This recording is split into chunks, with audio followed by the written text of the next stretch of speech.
Pasemos, hermanos y hermanas, a la palabra que Dios nos dirige en el día de hoy. El Señor esté con vosotros. Lectura del Santo Evangelio según San Mateo. En aquel tiempo Juan, que había oído en la cárcel las obras de Cristo, le mandó a preguntar por medio de dos de sus discípulos: ¿eres tú el que ha de venir o tenemos que esperar a otro?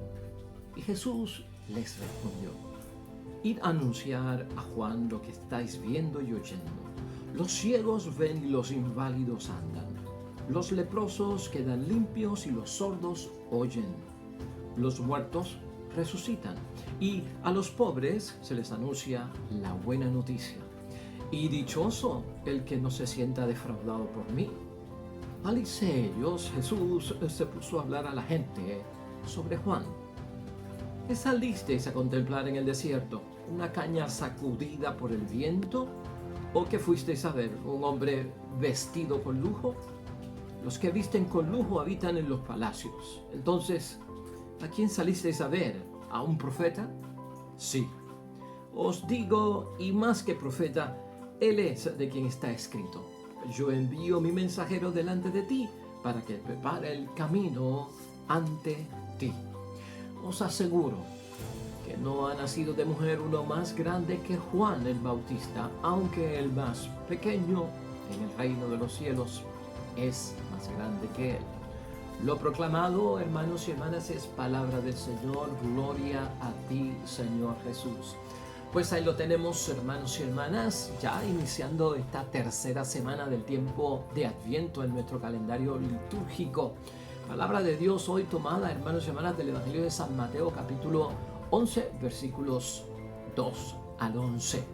La prueba mesiánica, de eso es lo que nos está hablando hoy la palabra de Dios en este tiempo de Adviento, en el tiempo de esperanza. ¿Ya has visto cómo se está moviendo esto tan rápido?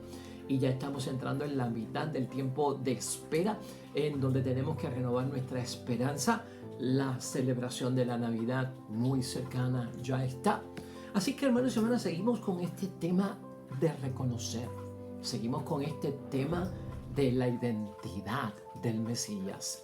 Y ciertamente hoy la palabra de Dios nos lleva, hermanos y hermanas, a hablar sobre eso, sobre la prueba mesiánica, pero seguimos con ese reconocer, hermanos y hermanas. Hablar de la esperanza es hablar de cómo transmitimos la esperanza, de cómo vivimos nosotros la esperanza, de cómo le damos nosotros continuidad a la esperanza. Y fíjate, vamos a tocar un tema muy, pero que muy importante, hermanos y hermanas. Tenemos que renovarnos en la forma en que transmitimos la esperanza hacia los demás. Hoy es un domingo de renovarnos, hermanos y hermanas. Hoy es ese domingo, hermanos y hermanas, de la alegría. Hoy es ese domingo del gozo desbordante, hermanos y hermanas, porque ya están cerca las cosas. Y dentro de ese espíritu, algo que debe demostrar nuestra vida cristiana, proyectar y transmitir, de hecho en testimonio vivo, es que somos gente de una esperanza real y que es útil, hermanos y hermanas, para todo cuanto estamos haciendo. Hace poco estaba yo viendo y mirando un programa de televisión donde estaban hablando una serie de personas que estaban comentando que la nueva generación desconocía ya muchas de las tradiciones navideñas, muchos de los cánticos navideños, hermanos y hermanas. Y fue interesante escuchar lo que pasa fueron donde unos niños y le cantaron algunos villancicos, le cantaron algunas canciones de parrandas y no sabían cantarlas, no las sabían de memoria, no podían identificarlas y le preguntaban a quien les estaba entrevistando: ¿qué es eso? Increíble, hermanos y hermanas. Y ya yo lo señalé aquí en un momento dado. Estamos ante un nuevo tiempo, estamos ante un milenio nuevo y estamos con gente que, a pesar de que son iguales a ti y a mí, son de otra generación. Son de la generación tecnológica, son de esta generación, hermanos y hermanas, de la tecnología avanzada del campo, hermanos y hermanas, y de todos estos instrumentos que son robóticos prácticamente, porque un celular es robótico, todo eso de la internet es robótica, hermanos y hermanas. Y entonces fíjate tú eso, que ¿Qué nos dice esto a nosotros? Según van avanzando las generaciones, se está perdiendo una esencia, se está perdiendo algo que se debe transmitir, hermanos y hermanas. Quiere decir que de alguna forma estos niños han perdido vivir parte de una historia que se debe de transmitir por sus adultos y sobre todo por los cristianos como una historia del origen de nuestras vidas, de la salvación que responde a de dónde nosotros venimos, dónde estamos y hacia dónde vamos. Y aquí es que tener bien claro, hermanos y hermanas, tenemos que saber quién es Cristo el Señor.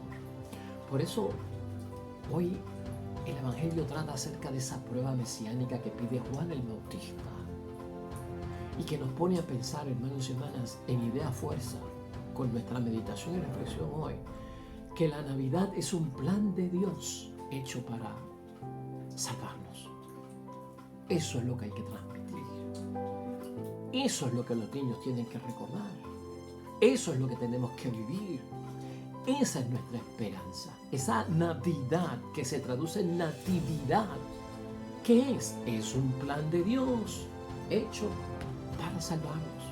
Fíjate qué interesante, las lecturas de hoy, todas, hermanos y hermanas, tienen una intervención dentro de la meditación y la reflexión de nosotros hoy, porque son lecturas de Adviento, pero que todas tienen y van dirigidas hacia un mismo mensaje. Esa primera lectura de Isaías, hermanos y hermanas, del capítulo 35, versículos 1, y luego sigue con los versículos 6 al 10, donde Isaías nos dice que es Dios en persona el que nos salvará. Eso está aquí en la palabra. Y lo que va a suceder y lo que va a hacer. Estas son cosas que debemos de transmitir. Incluso, qué mal hay que un villancico diga esta lectura de Isaías como un himno, o en nuestra parranda, o en nuestro poema de Navidad, ¿no? En el desierto y el yermo se regocijarán. Se alegrarán el páramo y la estepa. Florecerá como flor el narciso. Se alegrará con gozo y alegría. Poético, hermanos y hermanas, pero es una esperanza, es un renacer. Algo que estaba seco se va a mojar. Algo que estaba en la tierra muerto va a vivir, hermanos y hermanas. Entonces, son los hechos que narra Isaías. Esa es nuestra esperanza. Se despegarán los ojos del ciego. Los oídos del sordo se abrirán, saltará como un ciervo el cojo. La lengua del mudo cantará y volverán los rescatados del Señor. ¿Has visto tú, hermanos y hermanas, qué bello mensaje en la primera lectura de hoy de esperanza? Que si uno lo transmite con alegría, con belleza, con entusiasmo, si uno lo transmite con ilusión, hermanos y hermanas, motivará a muchas personas, porque estos son hechos que se viven. Estos no son utopías, hermanos y hermanas, ¿no? Cosas con las que se sueñan, pero nunca se alcanzan. Cosas que yo quisiera que pasaran, pero que estoy convencido que no van a pasar. Cosas con las que yo me entretengo soñando despierto para calmarme y nunca las voy a obtener. No, esto no se trata de eso. Esto se trata de que esa lectura de Isaías que acabamos de leer hoy con ese entusiasmo, de que nos da hechos y pruebas de que eso es lo que hará el Mesías, se cumple en el Nuevo Testamento, se cumple con lo que dice hoy Jesucristo, Juan el Bautista. Esa es la forma de transmitir nuestra fe de esperanza en el Adviento, de preparación para la Navidad, lo que le debemos decir a ese niño, a esa niña, la historia de la Navidad con alegría. Y lo que he hecho este Adviento y lo que he querido hacer, te lo dije yo bien claramente los otros días, te lo vuelvo a repetir. A mí me convence más que me animen a la conversión y a esperar la segunda venida de Cristo con cosas bonitas que van a suceder en mi vida, como esas que menciona Isaías, que le van a pasar al cojo, al ciego, al sordo, al paralítico, a quien sea, de que sus vidas van a ser restauradas, a que me estén señalando que debo de prepararme, convertirme para encontrarme con mi Dios en persona, porque de lo contrario morirás. De lo contrario vas a arder en el fuego lleno de azufre. De lo contrario estás entre los condenados, tendrás muerte eterna. Es la forma, hermanos y hermanas. A veces tenemos la verdad, pero el tono nos mata, hermanos y hermanas. El tono nos mata. De hecho, no vamos muy lejos. Fíjate cómo es el salmo. El salmo de hoy es el Salmo 145, hermanos y hermanas, y el Salmo 145 en su estribillo que repetimos dice: ven, Señor, a salvarnos. Es una oración y explica la oración el propósito del Mesías, que cuál es: salvarnos. Ven, Señor, a salvarnos. Mami, papi, ¿por qué esperamos Adviento? ¿Por qué esperamos en Adviento? Papi, mami, ¿qué es el Adviento? ¿Por qué hay que prepararse? Porque viene el Señor a salvarnos. Distinto a decir: oh, hay que convertirse porque si no te vas para el infierno. Oh, te tienes que convertir, tenemos que prepararnos porque si no, eres un pecador. Estas son las cosas que pueden cambiar la diferencia. Que no recuerde una generación, hermanos y hermanas, las cosas de Dios es terrible, ¿no? Y para esto, hermanos y hermanas, es cuestión de tener paciencia, porque la espera desespera. Y tal vez hemos perdido la paciencia. Ese puede ser el segundo tema de hoy, que lo transmite la segunda lectura de hoy también, el que es de Santiago, hermanos y hermanas, en el capítulo 5, versículos 17 al 10, donde el resumen de esa lectura es: mantengámonos firmes. ¿Pero en qué? En paciencia. Debemos revestirnos de paciencia, porque como la espera desespera, en la desesperación que me da porque el Señor no llega y no veo lo que Dios ha prometido, el hombre y el ser humano, hermanos y hermanas, mujer y hombre, recurren a otras cosas para satisfacer sus deseos, sus necesidades, la solución de sus problemas, para alcanzar lo que quieren, pero por caminos extraños, hermanos y hermanas, por compromisos que no son de Dios, por estar escuchando las cosas que no vienen de Dios. Y ciertamente, si no hay paciencia, nos desviamos. Esta segunda lectura, hermanos y hermanas, de Santiago: tened paciencia, hermanos, hasta la venida del Señor. Y da ejemplos. El labrador aguarda paciente el fruto valioso de la tierra mientras recibe paciente el fruto valioso de la tierra, mientras recibe la lluvia temprana y la tardía. Que eso es bello, hermanos y hermanas. Esa es la fe, esa es la esperanza. Algunas cosas vendrán aquí y ahora, y las demás por venir. Pero porque estén por venir y no las veas, no quiere decir que mi esperanza es falsa o que mi esperanza está muerta. Algunas cosas vienen aquí ahora y otras están por venir. Gloria a Dios. Insiste Santiago: tened paciencia, también vosotros manteneos firmes, porque la venida del Señor está cerca. No os quejéis, hermanos, unos a otros para no ser condenados. Mirad que el juez está ya a la puerta. Tomad, hermanos, como ejemplo de sufrimiento y de paciencia a los profetas, que también en el nombre del Señor, hermanos y hermanas, fueron pacientes. Así que la esperanza requiere paciencia. La esperanza requiere, hermanos y hermanas, que no nos desesperemos en el camino, porque podemos llegar a frustrarnos, a darnos por vencido, a quitarnos, a renunciar. ¿A qué? A nuestra fe, a nuestra identidad como cristianos. Fíjate el caso, y ya terminando, ¿no? El caso del Evangelio de hoy, que es el de la prueba mesiánica. El caso de Juan el Bautista. Prácticamente le exige pruebas estando en la cárcel a Jesucristo y Señor de que si Él es el Mesías o tenemos que esperar a otro. Y yo me pongo a pensar, como tú te debes de poner a pensar, con todo lo que ya conocemos nosotros de la palabra de Dios y conociendo que Isabel y María son primas en primer grado de consanguinidad. Por lo tanto, Jesús y Juan el Bautista son primos segundos, hermanos y hermanas. Tuvieron que haber convivido cuando niños, estar juntos cuando niños, porque Isabel visitaría a María y María visitaría a Isabel porque son primas. Y entonces, hermanos y hermanas, estos dos primos van creciendo juntos. Si nos vamos más al fondo, Juan el Bautista lo bautizó en el Jordán.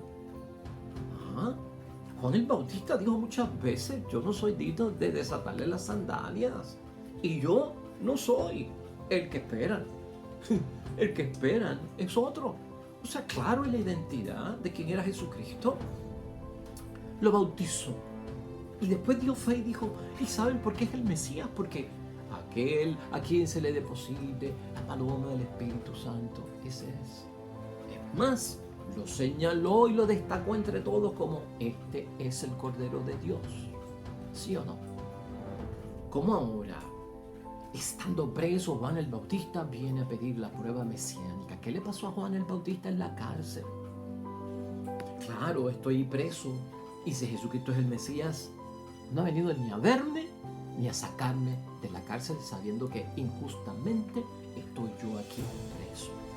No fue Cristo a visitarlo, no lo recoge el Evangelio, tampoco lo sacó Cristo de la cárcel. Entonces envía esta embajada, hermanos y hermanas, delante de Cristo, vayan y pregúntenle a Cristo si es él el que está por venir, no tengo que esperar a otro porque yo estoy mal. Y estaba mal, Juan el Bautista estaba mal.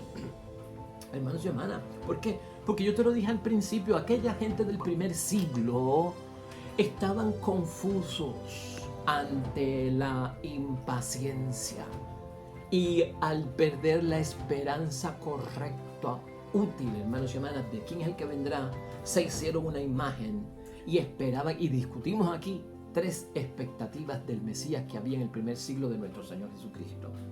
Esperaban que fuera un rey como David, número 1. ¿Te acuerdas que lo mencionamos aquí? Eso era lo que esperaba Juan el Bautista, al igual que el pueblo. Y Cristo no presentó, ¿qué?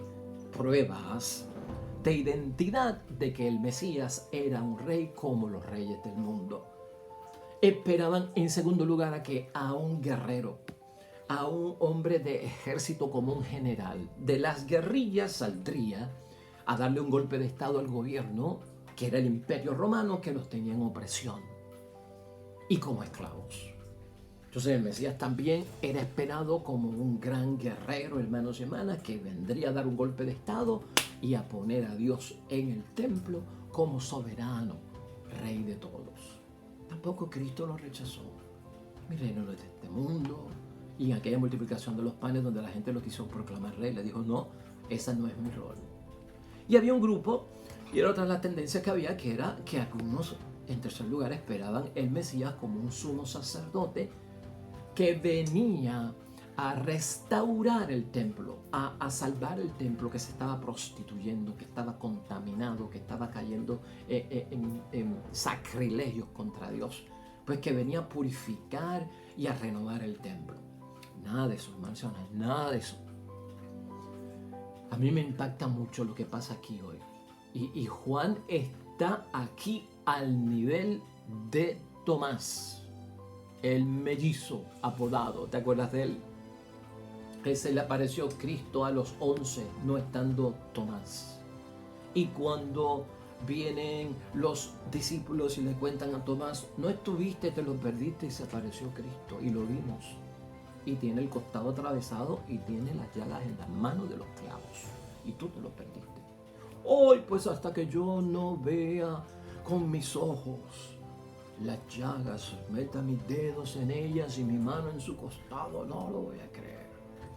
Prueba mesiánica, hermanos y hermanas, prueba mesiánica. Y de hecho, allí discutíamos nosotros, que es un evangelio que sale en Cuaresma, pero que está al mismo nivel de Juan el Bautista. Hermanos y hermanas, en ningún momento dice el evangelio que Tomás metiera sus manos en el costado de Cristo o sus dedos en la llaga. Cuando le hace el llamado Cristo a Juan el Bautista, a Tomás, y le dice, Tomás, ven acá, aquí están mis manos y mis llagas, mete tus dedos, y aquí está mi costado, mete tu mano. No lo hizo. El hombre simplemente declaró y confesó, Señor mío y Dios mío. ¿Qué pasó en Tomás? Que no tuvo que buscar la prueba. Pues hermanos y hermanas, Cristo, al presentarle sus llagas y al presentarle el costado atravesado, lo que le ha dicho o dejado entender a Tomás es, mira cuánto yo te amo. Mira lo que yo soy capaz de hacer por ti. Mira lo que significa salvación. Aquí está. clavos que atravesaron mis manos, ahora son llagas, y este costado que está atravesado. Son las pruebas de amor. Es la prueba de amor. La esperanza que yo tengo en Cristo es de amor. En ese que viene, hermanos y hermanas, mi esperanza es útil porque es de amor. El Salvador no viene a dejar que lo que está en el mundo se pierda, sino que se salve en el nombre de Cristo. Y Juan el Bautista, hermanos y hermanas, está en el mismo lío. De hecho, prácticamente aprendemos de la situación de Tomás y de Cristo, que es lo que le dice prácticamente también debemos entender Jesús a Tomás es: mira, cree y deja de negar. Porque el que dice no creer, hermanos y hermanas, no es que no crea, es que niega. Y el que niega no puede negar algo que no existe. El que niega algo que existe. Lo que dice es: deja de negar. Y eso es lo que pasa con Juan el Bautista aquí. Deja de negar. Y eso es lo que pasa con cada uno de nosotros en el tiempo de Navidad. Dejen de negar ya. Dejen de negar ya al Cristo vivo. Dejen de negar ya con lo que están transmitiendo inútilmente, que es una falsa esperanza, y aprendan lo que está sucediendo. Cristo es claro. Es la misma cita prácticamente lo que hace Jesucristo, ¿no? Hermanos y hermanas, ¿no? De Isaías. Y entonces le dice a los mensajeros: id a anunciar a Juan lo que estáis viendo y oyendo. Los ciegos ven y los inválidos andan, los leprosos quedan limpios y los sordos oyen, los muertos resucitan. Y a los pobres se les anuncia la buena noticia, y dichoso el que no se sienta defraudado por mí. ¿Has visto? ¿Ha dicho aquí Cristo de alguna forma de que condenó a alguien? ¿De que mandó al infierno a alguien? ¿De que no le permitió confesarse a alguien? ¿De que no le dio la absolución de los pecados a alguien? ¿De que no sanó a alguien? Yo no sé, yo no veo nada de eso ahí. Es una forma interesante. Ahora, Cristo exalta a su primo, a Juan el Bautista, que es una exaltación que también nosotros debemos de tener. Ya más tarde lo entenderá Juan el Bautista, y tuvo que haberlo entendido. Y por eso es que advierte y señala que Juan el Bautista, ya al final, o sea, hombre como Juan, no ha habido nacido de madre, ¿no? Que os aseguro que no ha nacido de mujer uno más grande que Juan Bautista, aunque el más pequeño en el reino de los cielos es más grande que él. Aquí se quedó atrás Moisés, aquí se quedó atrás Adán, aquí se quedó atrás David, aquí se quedó atrás, hermanos y hermanas, Daniel, los profetas, aquí se quedó atrás medio mundo. El hombre grande en aquel tiempo era él. ¿Y sabes por qué? Porque él lo describe Cristo, ¿no?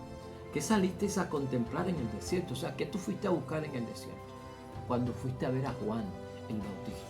Una caña sacudida por el viento, una persona voluble que siempre está cambiando de ideas, que un día está frío y otro día está caliente, que un día dice sí y de lo mismo otro día dice que no. O sea, un hombre, pues hermanos y hermanas, sin firmeza. No, eso es la caña sacudida. ¿O qué fuiste a ver? ¿Un hombre vestido con lujo? No, si es que Juan el Bautista no era una persona de ese mundo. No era un hombre de lujo. Los que visten con lujo habitan en los palacios, y Juan el Bautista estaba ¿dónde? En el desierto, comiendo miel silvestre y langostas en el desierto. Entonces, ¿a qué salisteis a ver? ¿A un profeta? Es que era un profeta, hermanos y hermanas. Os digo, y más que profeta, es el de quien está escrito. Es el mensajero, hermanos y hermanas. Y los mensajeros para que otros se queden. Y los que deben ser profetas hoy en día, en preparación para la Navidad, somos tú y yo. Con toda esa juventud, con toda esa niñez que está echando pelos ahora, hermanos y hermanas, creciendo. Es a nosotros que nos toca llevar ese sentido de la esperanza, el mensaje de que la Navidad es un plan de Dios hecho para salvarnos, y que tenemos la prueba mesiánica en todo lo que ha pasado en este mundo desde hace 2000 años con las bendiciones y los favores divinos de parte de Dios. Así que es importante tener esto en mente. Vamos a concluir, hermanos y hermanas, en este día que nos va a llevar a estar dentro de esta alegría y este gozo que tenemos que tener porque lo del Señor es real. Dejemos ya de negar. Para de negar, hermanos y hermanas, en el nombre de Dios. Deja de negar y sé creyente. Y yo también me tengo que aplicar esto, hermanos y hermanas. Escúchame, hay que esperar. Esta es la conclusión y tenemos que esperar. Y el Adviento nos lleva a eso. Espera, hermano y hermana, con paciencia, ya que los demás también esperen con paciencia. ¿Cómo, hermanos y hermanas? Sería buena pregunta hoy. Estamos transmitiendo la esperanza para la Navidad. ¿Cómo planteamos la esperanza a los demás? ¿Cómo vivimos la esperanza para que los demás la vean, la transmitimos? La forma que tú estás llenando de esperanza a los otros con la Navidad del Señor es útil. ¿Sirve para algo, hermanos y hermanas? No. Estas son las preguntas que tenemos que hacernos. El modo al que estamos acostumbrados es este modo bíblico que hemos escuchado hoy y la iglesia también lo sigue transmitiendo, ¿no? Hay que esperar. Y esperemos que, bueno, esperemos porque alguien viene. Es el Cristo. Y el que espera tiene que tener esperanza.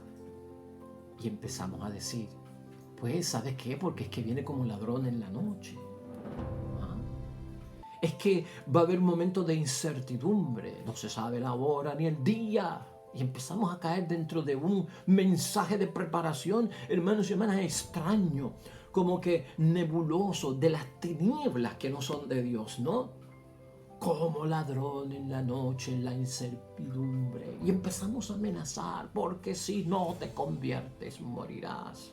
Y habrá hambres y guerras, epidemias y demás. Ese modo en que se transmitía en la palabra de Dios hace 2000 años, hermanos y hermanas, tengamos cuidado con él. Porque hoy en día parece que a la gente no le hace caso. O sea, como que meter miedo hoy en día no funciona. Es lo que estamos diciendo, ¿no? Entonces caemos dentro de que esto es un plan de Dios para poner a prueba al ser humano, quien será llevado a otra vida. Y esa otra vida, hermanos y hermanas, a lo mejor será una vida mejor o a lo mejor será una vida peor. A lo mejor será una vida de castigo o a lo mejor será una vida de premio. ¡Pum! Y se acabó. Conviértete. ¿Has visto lo que ha dicho Cristo hoy? Y eso es lo que queremos señalar en última instancia, hermanos y hermanas. Tenemos que pensar que este tipo de esperanza y cómo se transmite está desapareciendo, hermanos y hermanas. Se está desvaneciendo, podríamos decir, y está perdiendo vivacidad. De hecho, hay hasta rechazo en nuestra sociedad con eso, con esa forma de estar presentando la venida de Cristo. Es una transmisión de fe, hermanos y hermanas, que se está interrumpiendo lamentablemente, no por su verdad, sino por el modo, el estilo, los recursos, los instrumentos que estamos utilizando para transmitir esa espera. Óigame, que de hecho es un plan de Dios hecho para salvarnos, no tanto para probarnos. Es un llamado hoy, hermanos y hermanas de la iglesia, de la palabra de Dios en este tercer domingo de regocijo y de gozo. Hermanos y hermanas, un llamado a purificar nuestra esperanza. Purifica tu esperanza en el nombre de Dios, convencido de la prueba mesiánica, dejando de negar y dándonos cuenta del plan de salvación para todos nosotros. Esa prueba mesiánica, hermanos, Jesús no responde a Juan el Bautista de ninguna forma como muchos de nosotros respondemos para hablar de la venida de Cristo y de la Navidad, con pruebas teológicas, ni con citas bíblicas, hermanos y hermanas, de apologética, como están haciendo muchos hoy en día, ¿no?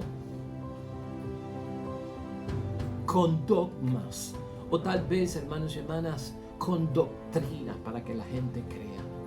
Lo que Cristo ha hecho hoy con Juan el Bautista y los mensajeros es decirle, estas son las pruebas. Es decirle, estos son los hechos. Lo que puede ser visto, esa es la esperanza que yo tengo, porque otros lo vieron y nosotros lo veremos y muchos lo están viendo ya. Es lo que puede ser oído en el nombre de Dios, que se escucha porque Cristo está vivo. Eso es lo que hay que enfatizar para convertir, para esperar el gozo de la Navidad. Es la prueba, hermanos y hermanas, de la identidad real de nuestro Mesías, que no es un rey del mundo, que no es un guerrero del mundo, que no es un sumo sacerdote del templo. Es nuestro Dios, hermanos y hermanas, muy distinto, hermanos y hermanas. Y por lo tanto, esa prueba mesiánica debe ser nuestra prueba, porque nosotros somos seguidores de Cristo. Nuestra vida, hermanos y hermanas, debe producir esos frutos, esos hechos, esa realidad. Prepárate, hijo, prepárate, hija. ¿Sabes por qué? Porque viene Cristo, y gracias a Cristo yo soy padre, yo soy madre. Tenemos familia, tenemos lo que somos, tenemos vida, tenemos ese sol, esa luna, ese río, tenemos este mundo, gracias a Dios. Los hechos bonitos, los hechos de bendición, los hechos de las cosas lindas, los hechos, hermanos y hermanas, de todo aquello que es el favor de Dios por todos nosotros. Señala eso, exalta eso, presenta eso en el nombre de Dios. Eso va a crear esperanza, eso va a crear que mucha gente venga, eso va a crear que mucha gente celebre con gozo los hechos de nuestro Mesías, y dejemos ya de negarlo. Amén y amén. Vamos a orar, hermanos y hermanas, junto a este bello Salmo 145 que nos propone la iglesia hoy, a todos nosotros meditar. Oremos al Señor.